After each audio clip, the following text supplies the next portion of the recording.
Aye. It's the Ranger Command Power Hour. Come on, this. Today on the Power Hour, extra episode number 2, Ranger Cosplay, recorded on March 20th, 2015. Welcome to the Ranger Command Power Hour on the Four-Eyed Radio Network.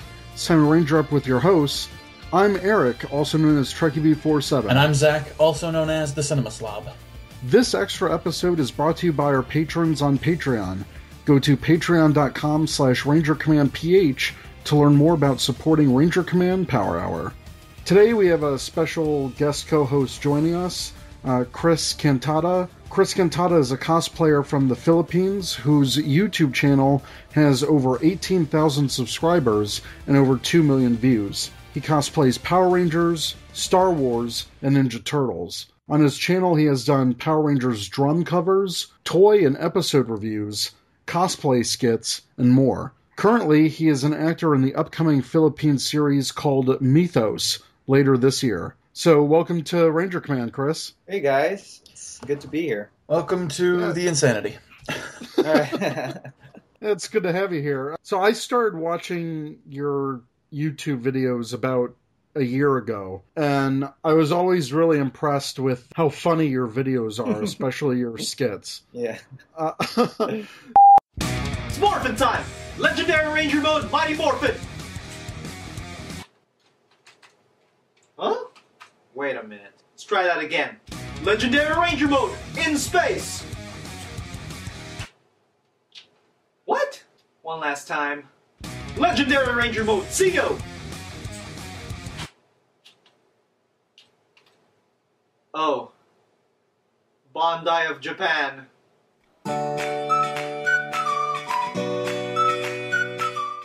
So, first I wanted to ask, how did you get involved in cosplay? Well, I started cosplaying a stormtrooper back in 2007. I joined the 501st Legion, the international Star Wars costuming group. And then I think when it came to Power Rangers cosplays, I think it happened around 2 or 3 years ago when the announcement of the 20th anniversary of Power Rangers, and that started my whole rekindling my childhood dream of being a Power Ranger. It started when I found out that Jason David Frank was gonna guest at Super Mega Force, and this was like a good whole year, or even more than a year, than when that episode actually got released. So I started Googling again, and somehow I found a link going to Facebook Rangers. Oh yeah, Facebook Rangers. And then I joined that. Then my eyes were just opened with all these other Power Rangers cosplayers and Power Rangers enthusiasts. It's like I truly thought that the whole fandom was on a Lilo type of thing. But after joining Facebook Rangers, it's like, whoa, it's still going so strong. And that's where I learned about Super Sentai, since I had no idea what Super Sentai was years ago. And then I watched Go Kaiger, and then everything started to really interest me again. And I was always a toy collector, but now it's like I'm a cosplay collector now. It's actually pretty amazing. And I used to be obese when I was a kid, like until college, like 200 plus pounds. And well, as a kid, I would never have dared buy any costume related to Power Rangers because of that reason. Right. I might get laughed at, or kids being kids, and how kids can be mean sometimes. So I steer cleared from that. And then when I realized that there were people like Aniki out there who were making really, really awesome costumes, I was like, oh man, I guess this is my time. I mean, I'm thinner now, and and spandex might not look too bad on me this time. So there, I guess that's where it started. Yeah. Nice. What was your first Power Rangers cosplay that you got commissioned? The Green Ranger. Nice. Tommy's Green Ranger, because I don't know, for someone like me who got back into the fandom Hmm. We can't disagree that Jason David Frank is like the most vocal of Right. all the actors. So everything that I was trying to learn about Power Rangers, I just go to his page and well, obviously not just me. There are thousands of people who really thought that the character Hmm. Tommy was a game changer for that show. Did you grow up with Power Rangers? Did you Oh yeah, watch it when it first aired? Oh, okay, okay. yeah. And I guess the reason why I'm so into it again is because when I was a kid, I had zero Power Ranger toys, as in zero. I'm not sure why exactly.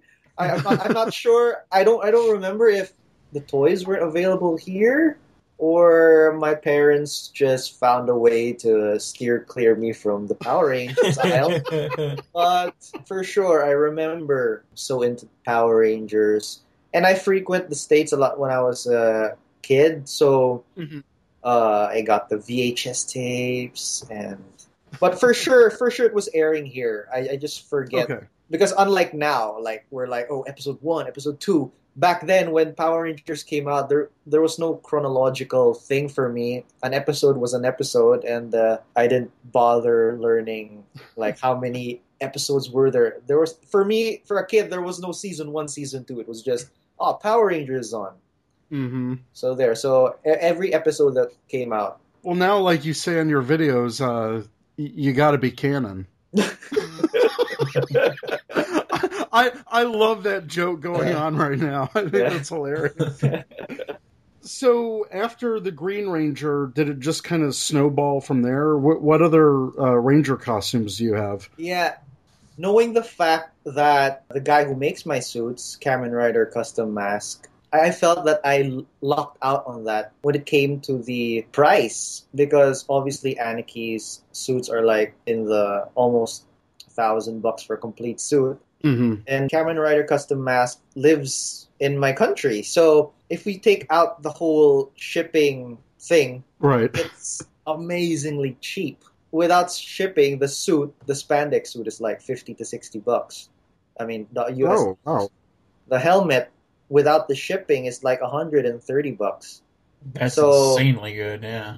so Wow. I felt you Americans have your toys. I have my cosplays.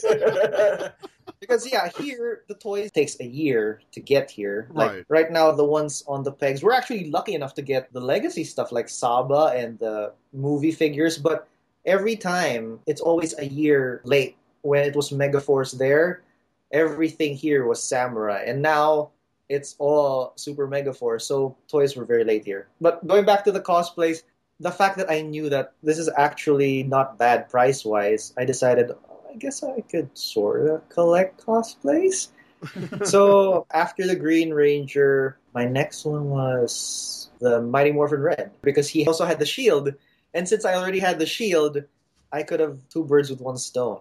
So I Yeah. didn't There you have to. go. In essence, I would have two costumes: the Red Ranger and the Armored Red Ranger. So that's how I thought. And then next was Zeo, and then I actually started to go and make the Black Dino Thunder. Mm. Like in one of my early videos, that morphing problem when I morphed into Oh, Black Dino Thunder. That was actually my next cosplay. But at that time, I had three already. And Mm. I was like, oh man, I think I need to save some money. So I decided not to continue that and sell off the suit, which I totally regret now because I should have just, waited, not really Mhm. let it go completely, just keep the suit and maybe when the money came, I just finish off the helmet. Right now I have 5 Ranger cosplays, 4 helmeted ones, and the other one is a white Ninjetti. So there. Oh, nice. Any future plans right now? Oh or- yeah, Kamen Rider Custom Mask is in the process of doing Blue Dino Charge. Nice. Oh, very cool. This is my first Blue Ranger, and for obvious reasons, I wanted to support Yoshi. Yoshi. Mm-hmm. Like, yeah, go Asian Ranger. How can you not love Yoshi? Yoshi is the fanboy that gets to become the Power Ranger. Exactly, and that's my whole reason for liking this character is because he's the real deal. He's a fan. He loves it, and he's living it. That's so awesome. Yeah, he's living the dream right now. Do you belong to any cosplay groups in the Philippines? I know that there seems to be a fairly large contingent of cosplayers there, because in your videos you feature a lot of other cosplayers. At the time when I made my Green Ranger suit, naively enough, I thought I was the only Green Ranger cosplayer here in the Philippines. I was like, yeah, I'm the only one. And then once I got my full suit, I started, oh, there are more. And when I realized, holy crap, there are a lot of Ranger cosplayers here.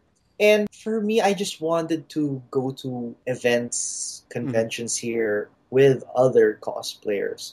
And I wasn't really intending to make a group for myself, but it just so happens with all my invitations, hey, you want to cosplay with me? You want to Ranger up at this con?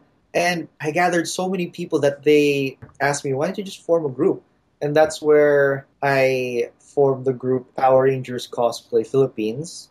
There are around 50 to 60 costume members already in that group. Very cool. And I just feel so good that I got to gather Ranger and Sentai cosplayers into at least one banner. Because usually they just cosplay by themselves. And then now, hey, who's available for this weekend? And then everyone will say their schedule, and then everyone goes as a group. So instead of like individuals going one at a time, they are like in groups of 10, 15. So for me, it's actually more visually enticing for a con goer. Like, whoa, a bunch of Ranger cosplayers, and they're actually a group. So speaking of like different conventions, is there a lot of different conventions in the Philippines? And you were at Powermorphicon too, right? Yeah, that was awesome. Powermorphicon. Here, there are conventions every other week. It's like a religion here. But the Philippine culture, they're more into anime. Super Sentai is huge here also, but Power Rangers in general, the Filipinos kind of move more into the Super Sentai genre. Mainly because during the 90s, they actually brought in Bioman, Maskman, Fiveman, and they dubbed it into Filipino. They actually got the rights for that, and they got the rights to redo the intro, the music. Instead of Japanese, they made a Filipino version. So Filipinos, they have a soft spot for Super Sentai because of growing up to that in the 90s. So conventions here, they don't bring so much guests like at Lexington or Powermorphicon. They're like, holy, it's like table after table of actors and stuff. The problem here, when I think some people try to bring Power Rangers actors here, is the actors or the management of these artists don't realize that we are a freaking third world country, and the money that they're asking might be normal for the States, but here in the Philippines it's like night and day. It's that big. The organizers can't really afford that because, first of all, besides the talent fee, they have to fly in these people here. And it's no joke from the US to the Philippines. Even if it's in coach, it's like almost per person $2,000. Oh, wow. Yeah. So after meeting Austin St. John at Powermorphicon, he was really interested in going to the Philippines. Like, I even got in touch with his manager, and I started telling organizers here in the Philippines about his interest, and it just didn't follow through because of the money. Right. I mean, I can understand that. I mean, it's a shame, though. I mean, a lot of people would really enjoy them coming here, but just imagine, aside from the talent fee, they're asking like $75 to $100 a day for food. So that's like, when it comes to Philippine money, that's like 5,000 pesos. But you can actually live with breakfast, lunch, and dinner. That's pretty awesome for like 2,000 a day, and that is actually already some good.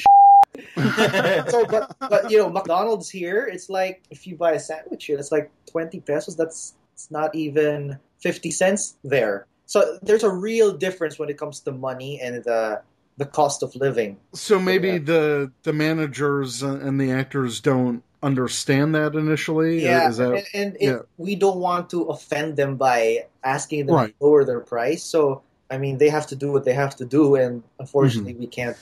we can't handle that.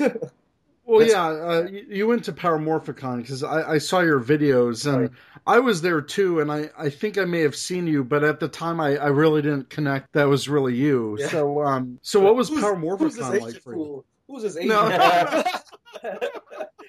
So what was Powermorphicon like for It you? was the best. I loved every minute of it. Not just meeting the actors, Mhm. but the community. I felt the Ranger love from the fans, especially from Facebook Rangers. It's like people you chat with online. I mean, it's easy for people who live in the States, they can just meet up. But for me, I've been in Facebook Rangers before Powermorphicon for like a year or a year and a half, and I know the people I converse with. It's just a different feeling when you're actually looking at them and you're talking to them face to face. And it's just a good feeling. It's like I'm part of a family, a long distance family. But it's actually nice just spending time and chatting with them. And this is how I actually found out that something was happening with my YouTube channel is because kids at Powermorphicon started calling out my full name. It's like Oh my gosh. Chris, and here you pronounce my last. In the Philippines, you pronounce my last name as Cantada, but in the States, I guess when you initially read it, it's Cantada or Cantada. Every time I hear Chris Cantada, I'm like, who's that? Oh my god, it's a kid. I like your videos. Like, you know who I am? I'm an Asian fool, and can't believe it. So after Powermorphicon, it really opened my eyes to my Power Rangers fandom and how it's amazing that all these little, for me, like these wacky stuff I've been doing, I really don't pay any attention to it. It actually gets seen and liked by people from the States, and it's just too cool. It really is cool. Speaking of your videos, how did that whole idea come about? Are you just naturally, a writer or filmmaker? Not Like what? That video that I think started this whole more problem thing, the whole series of videos, the Zeo to Black Dino Thunder. I remember like it was just yesterday how that came about. I was freaking sick. I had the flu. I didn't go to work. But I received my helmet from Kamen Rider Custom Mass that day. And also during the same day, my suit came. So I was like, I can't be sick now. This is I'm not sure if it's shown in the video because I didn't know how to color correct at that time yet. But I was freaking like white because I was like with the flu and stuff. It's like I had no color in my face. Oh my gosh. And, but I still did it because, come on, this is too awesome. I need to do something to take my mind off this flu. It just entered my mind to do something like that, to make the whole Zero Ranger 5 black. It just came. It just like, I'll do something stupid. I have the Black Dino Thunder suit. Let's do something. And I had a Mac at that time, so iMovie was just there. There are a lot of presets there that I could use. And prior to doing all this, I was actually a musician. I was a drummer for a local band here for like 7 years. We were signed by Universal Records and stuff. We had albums. So I had this audio and sound background. So I knew how to edit audio levels and stuff. Like I would know what sounded awful and what sounded good. But video-wise, zero. So I had to rely on just making something that I would want to see if I was watching a YouTube video. I just try to do common sense with that. It was no biggie doing morphing sequences because you just need a tripod and just press play and then stay in the same position and bam, crossfade, boom, sound effects. You have a morphing sequence. That was my introduction to the whole video editing thing through videos like that. My early videos, I just had this really good point and shoot cam, but there were some things I wanted to imagine doing, like focusing or defocus. These little things that point and shoots can't hack. So just a few months ago, I invested in a nice camera, nice microphones. It's starting to get. I still want it to be amateur looking. I don't want it to be too good. Well, for obvious reasons, I don't want Saban to know about it. But I think the reason why people keep coming back is because it's a video that people think, oh, I can do something like this, and that's what I like to hear people say. I mean, people always say that, oh, I'm making my own videos, and some people say, I hope you don't mind a bit of competition when it comes to videos, and I'm like, dude, YouTube is like so huge. The internet is so huge. I do not have a trademark on morphing sequence. Anyone Right.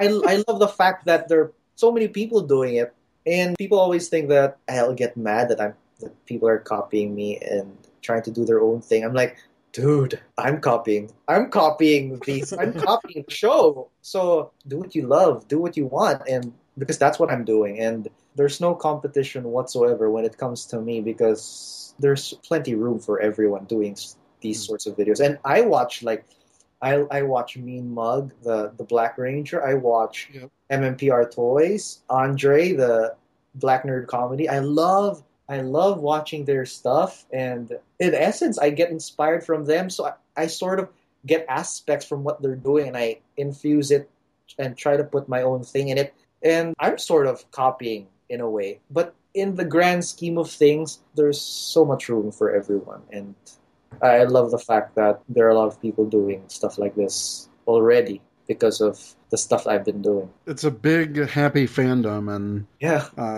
I mean, yeah, like what you were saying, there's so many videos and YouTubers, and there's so many people out there. So if you can add and give back to it, that's awesome. I really like when you said about trying to keep the look amateurish. Yeah. Because I think the humor and the videos you do, it's goofy humor that, I mean, I just bust out laughing. And your nephew is adorable. Yeah. And the new one with he's got like the little space costume.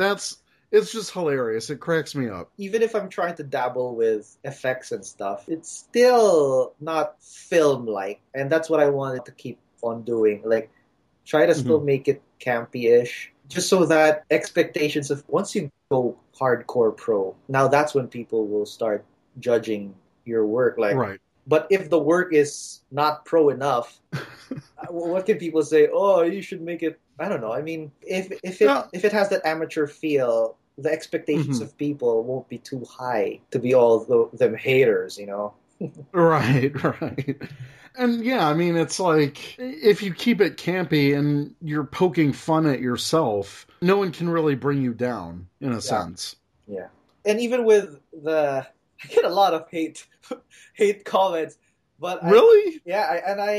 I always say, fight them with kindness. It's because if you freaking do a all-out YouTube comment war, it'll go on forever, because I'm sure these people are like 8-year-olds and they think they can't be touched. Well, obviously they can't, because you don't know who they are. So once you sort of turn it around, I think I had someone say, oh, I made a video where I wore my in-space suit and I did a drum cover.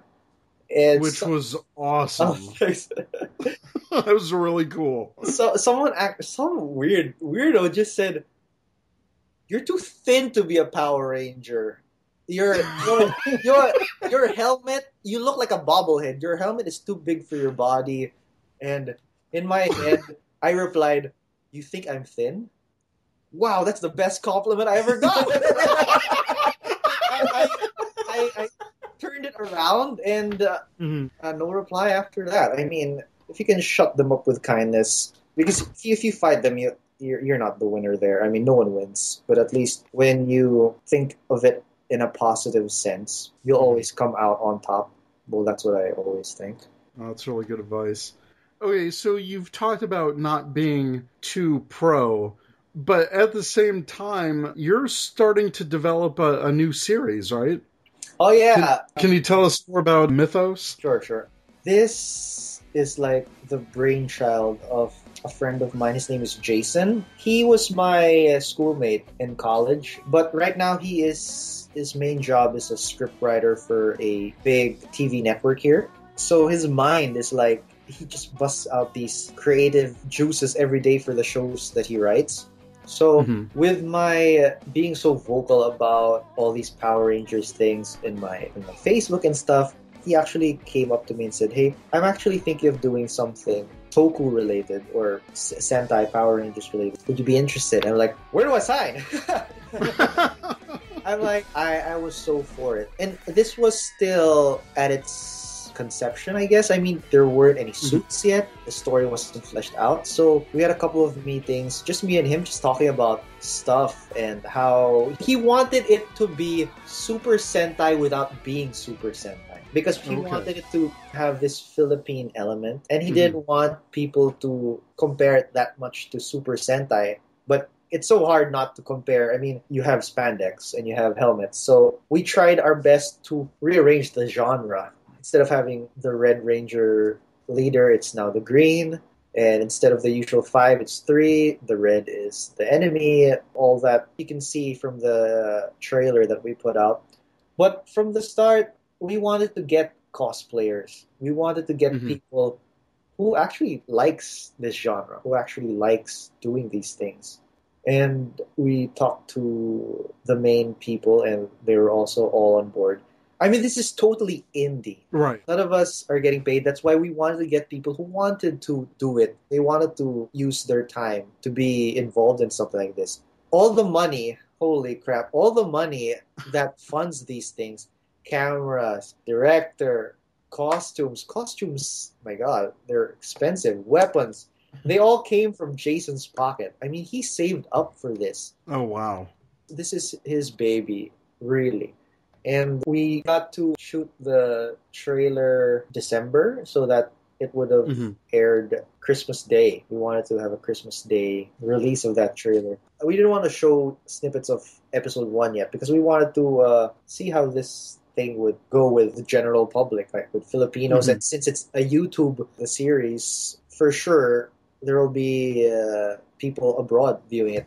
So we wanted to see would people like the idea. I mean, we were afraid that people might think, "Oh, percent a ripoff. Let's just watch Go Kaiser instead of this shit."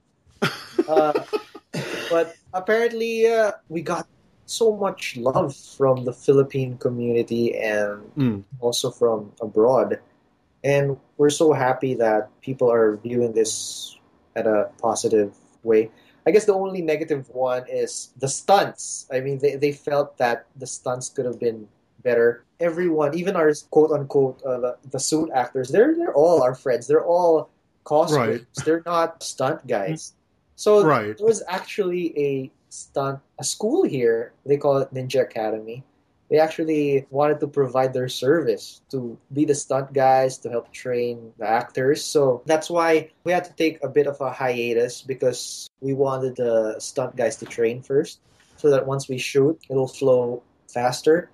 So we were planning to shoot Feb because I got married January. So for sure, I wanted January to be for me and my wife. But, congratulations, thanks. by the way. Thanks. So right now, since we had that hiatus, Jason redid the script a bit, tweaked it a bit, and it actually became edgier. So I'm glad we had that hiatus for him to create something, to tweak it a bit. So for sure, this April, we're going to start shooting stuff already. And no matter what, I hope, no matter what, quote unquote, hopefully, this 2015 will be releasing this thing. And I think it's not going to be like Super Sentai 50 episodes. It's going to be short, 10 episodes. And I think the original plan is to shoot everything so that once we release episode 1, we will be releasing every week. So people won't... Oh, wow. Like JDF's YouTube show, Mythos. After the first episode, you have to wait a month or 2. It's like, oh man, I want the next one. And so we wanted to do something like that. We wanted to finish everything so that once episode 1 pops up, episode 2 will be next week, episode 3 will be the week after that, so that the hype will be there. I mean, the interest. Right. This is totally indie. some networks actually came up to us, hey, you want to do something. Jason wanted to keep the brand to himself, which is just the brightest thing you can do. So all the decisions will still be between the people involved. And that's why we're sticking to YouTube so that everyone can see it. We want it to be viewed everywhere. And since this is going to be in Filipino, for sure there will be subs. Oh, great. I'm really looking forward to it. I really like the trailer. And maybe we should put Mythos and then parentheses, bootleg. Unauthorized bootleg. So that from the higher ups. The bootleg Sentai from the Philippines. And then the bootleg Sentai ... Did we say this was bootleg and then close parentheses? Add some like video graininess or something like, oh yeah, we found this old bootleg Sentai. Where can people find you online? Okay, my YouTube page is just search for Chris Cantada Force. People ask why Force, because I started that page and my Facebook page with the same name because, well, I told you I was a Star Wars cosplayer at that time, so, Force, the Force. So that's how it came about, and I wanted it to be like an army, the Chris Cantada Force! Army! So at that time, I was trying to think of that, so there. Chris Cantada Force, that's my YouTube page. I also have a Facebook page with the same name, Chris Cantada Force. That's my page, but I also have my personal page, Chris Cantada. But if you just want the geek stuff, Chris Cantada Force. I'm also on Instagram, TK2342. That's actually my Star Wars Stormtrooper number. Yeah, one of my friends on Twitter, he goes by Dr. Sci-Fi, and he's a Stormtrooper in the 501st here in the States. So when I tweeted, I'm like, oh yeah, I'm talking with Zach and Chris, and I did the Twitter names. He's like, oh, TK, it's another Stormtrooper. Yep, that's correct. Twitter, it's also TK2342, but since I link my Instagram to Twitter, it's practically the same. What you see on Twitter is what you see on Instagram. So there, Facebook, Twitter, and my YouTube page. Yeah. Thank you so much for talking with us about Power Rangers cosplay and especially giving us the perspective from the Philippines. Yeah. I think that's pretty cool. My pleasure, man. And a lot of people also ask, are you from the Philippines? Because you don't talk like a Filipino. A lot of people say that, no, you're not from the Philippines. You're from LA or something. With all the Power Rangers and Saved by the Bell I've been watching as a kid, this English, it just came out naturally. I love. Well, again, Chris, thanks so much for talking with us. My pleasure. It was great to have you on. Thank you so much. Thanks for having me. When we initially set up this meeting, I was telling Zach this. I'm like, because daylight savings time didn't happen here yet. So when I was like, all right, it's 8 o'clock, and you're like, nope, it's still 9 a.m. here. I'm like, oh man, you daylight savings time. I was like, when I got your Facebook message, like, are we good to go? I was still in my boxes. I'm like, oh shit, is my clock? Is my clock wrong? Yeah. No, it's just our stupid American daylight savings time. All right, man. Thanks so much. Thanks for having me.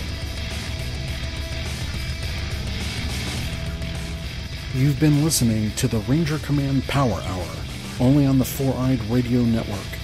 You can catch a new episode every other Saturday. Find us on the Morphing Grid at www.rangercommand.com. Follow us on Twitter at RangerCommandPH and like us on Facebook.com/Ranger Command Power Hour.